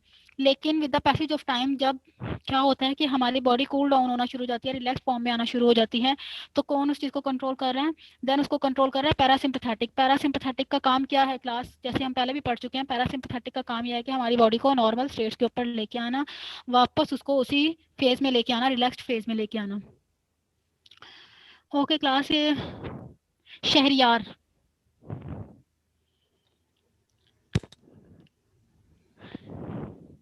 Yes ma'am. Shahryar, आप मुझे इमोशन की एग्जांपल दे कोई सी। मैम अभी सही समझ ही नहीं आई। तो आपने क्वेश्चन क्यों नहीं किया? मैंने अभी आपको कहा ना कि किसी को कोई कंफ्यूजन है तो वो क्वेश्चन करे। आप क्वेश्चन क्यों नहीं कर रहे हो? 2 दफा मैम किया लेकिन समझ नहीं आई। आपने क्वेश्चन किया?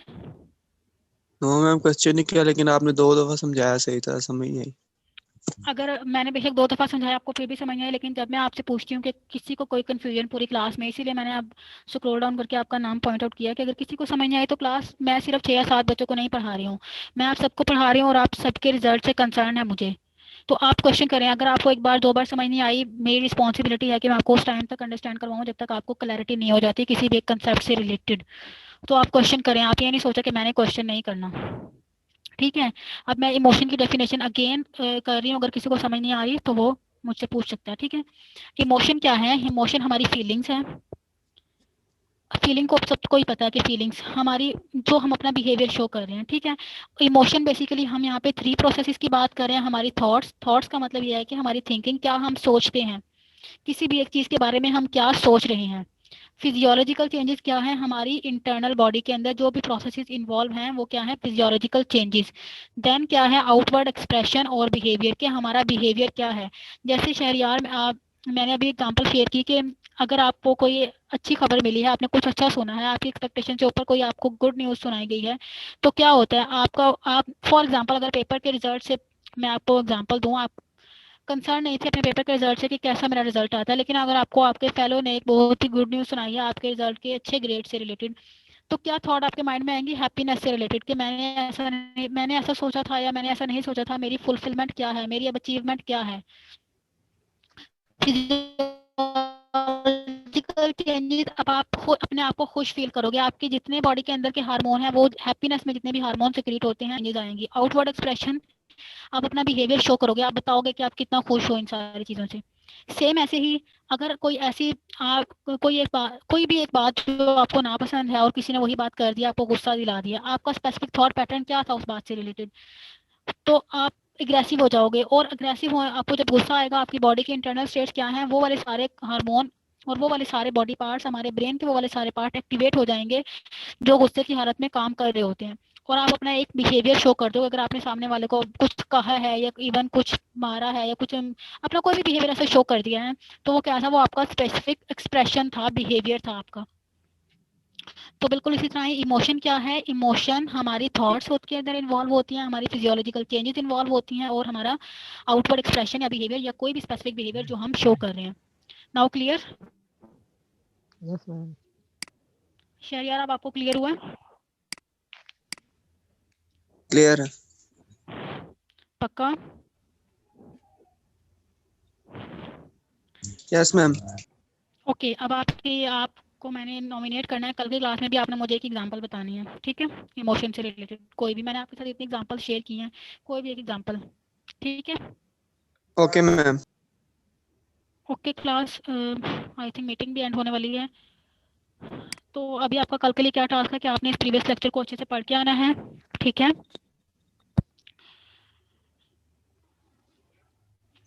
Okay ma'am. Okay ma'am. और अपनी परफॉर्मेंस आप अच्छी करें। अगर किसी को कोई कंसेप्ट समझ नहीं आया, मैं अगेन बोल रही हूँ क्लास, आप क्वेश्चन किया करें ताकि आपकी क्लैरिटी हो। आप ये वो नहीं है जो आपसे पूछा जाएगा, मिड टर्म का पेपर ऐसा नहीं होने वाला कि मैं आपको कह दूँगी कि बिहेवियर की डेफिनेशन लिखो और आप लिख दोगे कुछ भी टूटी फूटी और मैं आपको उसमें से 2 में से 1 नंबर दे ही दूंगी। ऐसा नहीं है, ये एमसीक्यूज है, इसके अंदर आपका कंसेप्ट क्लियर होना बहुत ज़रूरी है। रट्टा इसके ऊपर नहीं चलेगा, आपका कंसेप्ट क्लियर होना बहुत ज़रूरी है और आपको आइडिया होना चाहिए कि इसका आंसर क्या है। जो स्पेसिफिक आंसर आप टिक कर दोगे वही आपके मार्क्स वहाँ पे डिफाइन कर देगा कि आपको 1 नंबर मिल रहा है कि नहीं मिल रहा। Okay? Okay ma'am. Yes ma'am. Okay ma'am. Ma'am okay जी मैम मैंने असाइनमेंट के लिए के सिलसिले में आपसे कुछ पूछना था जी मैम। जी जो पूछिए। हमने लास्ट पे लिखना है स्ट्रेस के ये कोप, मैम इसमें हमने क्या लिखना है? कोपिंग स्ट्रेटजीज आप सर्च आउट करेंगे। Coping strategies of stress, stress को आप कैसे डील कर रहे हो, कैसे उससे बाहर निकल रहे हो, कौन से ऐसे वेज थे जिनको अडॉप्ट करते हुए आप उस स्ट्रेस से बाहर आ रहे हो, ये लिखना है आपने उधर। ठीक है मैम, थैंक यू। ओके इसके अलावा अगर किसी और का कोई इशू हो वो भी पूछ सकता है। फ्राइडे को आपकी सबमिशन है तो फ्राइडे तक आपकी असाइनमेंट जरूर, आप फ्राइडे तक नहीं छोड़ेंगे इसको कि आपने फ्राइडे मॉर्निंग को या थर्सडे नाइट को बैठ के करना है, आपको नहीं मैम, फ्राइडे तक हो कंप्लीट। गई है बस को ये कोपिंग का रह गया था इसलिए, बस ये आपसे पूछना था इसलिए नहीं हुआ, वरना कल कंप्लीट हो जाती। ओके ठीक है। तो आप इसको बाकी क्लास फेलोज भी आपके जो हैं वो भी इसके ऊपर वर्क करें और अपने असाइनमेंट डन करें ताकि आप बाकी चीज़ों के लिए भी टाइम निकाल सकें। Okay ma'am, thank you. Ma'am जी मैम ये जो 5 चैप्टर हैं इनके जो टोटल सेक्शन सारे सेक्शन कंप्लीट करने हैं। सॉरी चैप्टर्स के 5 सेक्शन है ना, introduction to psychology, field of psychology, ये ये इनके चैप्टर सेक्शन नहीं है। है, ये टॉपिक्स हैं। ये टॉपिक्स हैं, जब आप चैप्टर पढ़ोगे ना वहाँ से खोलोगे तो आपको उसके अंदर नजर आ जाएगा। ये टॉपिक्स हैं, ये फर्दर चैप्टर नहीं है।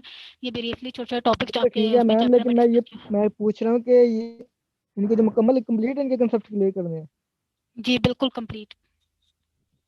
चैप्टर 3 के 7 है और 1 के 5 हैं, 2 के भी 3 हैं और 5 के भी 3 हैं, ये कंप्लीट करने हैं ये सारे। हाँ जी हाँ जी। ये ओके आपको मैम। आउटलाइन में सच लग रहा होगा कि थोड़ा सा डिफिकल्ट या ज़्यादा लंबा, लेकिन जब आप पेपर वहाँ से अपने नोट से पढ़ोगे तो ये ब्रीफ टॉपिक्स हैं। Okay ma'am. Okay class, have a good day, अच्छे से स्पेंड करें अपने दिन को और अपनी दुआओं में मुझे भी याद रखें इंशाल्लाह। जरूर मैम। ओके क्लास, अल्लाह हाफिज़। अल्लाह हाफिज़। अल्लाह हाफिज। अल्लाह